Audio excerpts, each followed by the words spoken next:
ನಮಸ್ಕಾರ. ಇವತ್ತಿನ ದಿನ ನಾವು ಜನಕದೇವನಹಳ್ಳಿ ಗ್ರಾಮದಲ್ಲಿ ಗುಬ್ಬಿ ತಾಲೂಕಿನಿದ್ದೀವಿ. ಈ ಒಂದು ಗ್ರಾಮದಲ್ಲಿ ನಾವು ಜಿಲ್ಲಾ ಕೃಷಿ ಹವಾಮಾನ ಘಟಕದ ವತಿಯಿಂದ ನಾವು ಹವಾಮಾನ ಮುನ್ಸೂಚನೆ ಮಾಹಿತಿಗಳು ಕೊಟ್ಟು ಮತ್ತು ನಮ್ಮ ರೈತರ ಒಂದು ಮೊಬೈಲ್ ನಂಬರ್ ಕನೆಕ್ಟ್ ಮಾಡಿ ನಾವು ವಾಟ್ಸಪ್ ಗ್ರೂಪ್ ಕೂಡ ಮಾಡಿ ಮಾಹಿತಿಗಳು ನಾವು ಕೊಡ್ತಾ ಇದ್ದೀವಿ. ನಾವು ಕೊಡುವಂಥ ಮಾಹಿತಿ ನಮ್ಮ ರೈತರಿಗೆ ಅನುಕೂಲ ಆಗ್ತಿದೆ ಅಂತೇಳಿ ಅವರ ಒಂದು ಅಭಿಪ್ರಾಯ ತಿಳಿಸ್ಬೇಕಂತ ನಮ್ಮ ಶಶಿಕುಮಾರ್ ಹತ್ರ ಕೇಳ್ಕೊಳ್ತೀವಿ. ಸರ್, ನನ್ನ ಹೆಸರು ಶಶಿಕುಮಾರ್ ಅಂತೇಳಿ, ಜನಕದೇವನಹಳ್ಳಿ ಗುಬ್ಬಿ ತಾಲೂಕು.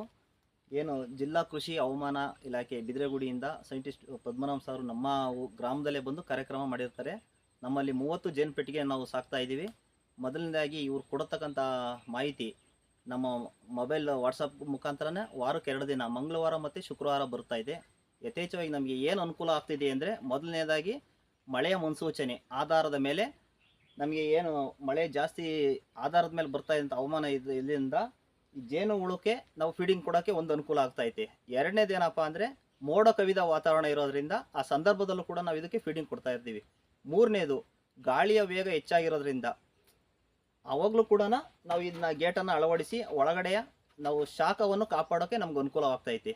ಈ ಮೂರಕ್ಕೂ ಕೂಡ ನಮಗೆ ಅವ್ರು ಕೊಡತಕ್ಕಂಥ ಮಾಹಿತಿ ತುಂಬ ಅನುಕೂಲವಾಗ್ತಾ ಇದೆ ಮತ್ತು ನಮಗೆ ತುಂಬಾ ಅನುಕೂಲವಾಗ್ತಾ ಇದೆ. ನಮಗಿನ್ನು ಜೇನು ಸಾಕಾಣಿಕೆ ನಮಗೆ ಅತ್ಯಂತ ಹೆಚ್ಚಿನದಾಗಿ ತುಂಬಾ ಅನುಕೂಲವಾಗ್ತಾ ಇದೆ.